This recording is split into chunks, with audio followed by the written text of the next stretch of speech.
Hi, David Paul here. Just a very quick update on what's going on and what I'm doing. It's as you know, I've got like home and family in the Philippines, so it seems today awfully like a day in the Philippines at this marina. So here I am at Watch It Marina, and I'm just I thought it would make a nice video today because it is just such a beautiful day. It's so blue skied and sunny and everything. So I thought I'll just take a view of the marina for you. It was a little bit rough last night. They left the dock gate open. They're trying to clear silt out of the dock, but I don't imagine it's going to be like that all the time.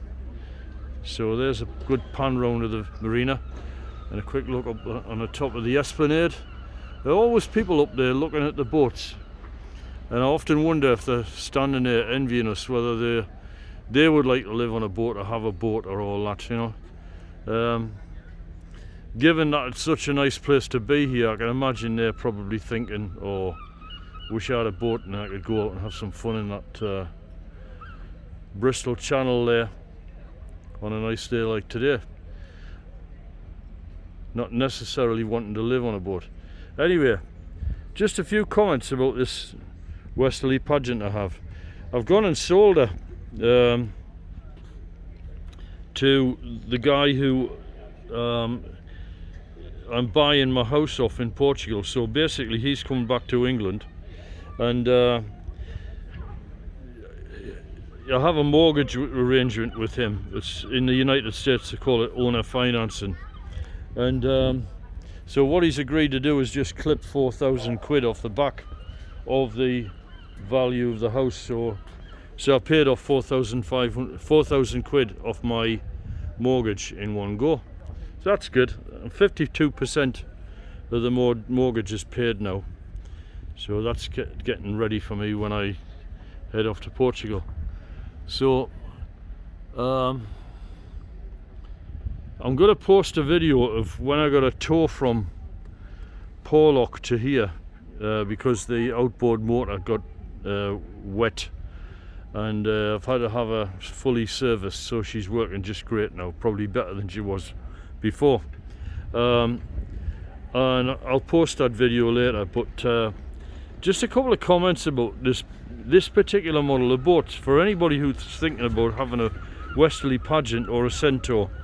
The Pageant has got some very particular advantages over the Centaur, being mainly that it's cheaper to keep in marinas, and it's also a thing that you can tow behind a vehicle if you had a big enough vehicle.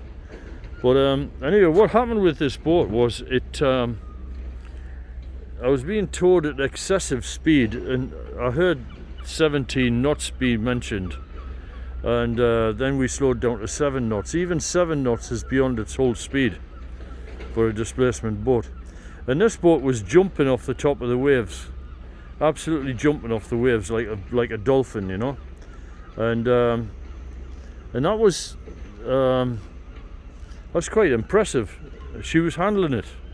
She could take it, you know. And you wouldn't encounter speeds like that running across the water in somewhere other than like Cape Horn or whatever. So I came out of that experience rather rattled and feeling quite seasick and exhausted, but I thought, well, that's an impressive boat. So this here is a very, very seaworthy boat that really wants to stand upright, and obviously going at that sort of speed, it means that given enough power, she will plane. She's actually planing. And yes, she was broaching, but not, I could control it, and I got her back under control. So she was at her limits, I would have said, at 17 knots. So that's got me thinking.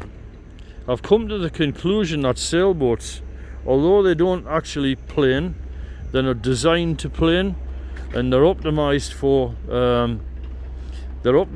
smooth flow through the water at displacement speed.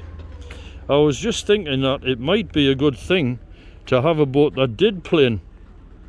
So in other words, like steeply V'd sections, And this is, as you'll see, the sections on this thing are very rounded. So that's not a planing hull. That is definitely designed to be a displacement hull, rounded.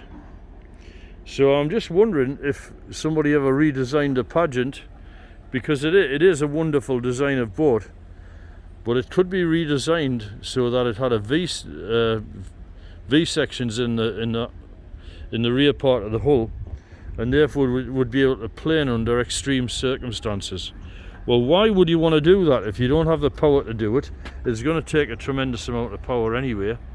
Why would you want to do that? Because you may get into a situation where you're surfing down the front of a wave and you would be likely to broach. Now, if the thing had been designed to do that and to be able to go at these extreme speeds, it would counter that tendency to broach. So it's just a thought anyway. Any one of my 42 subscribers could comment on that. So there's a last look at Watchet Marina. Absolutely idyllic today.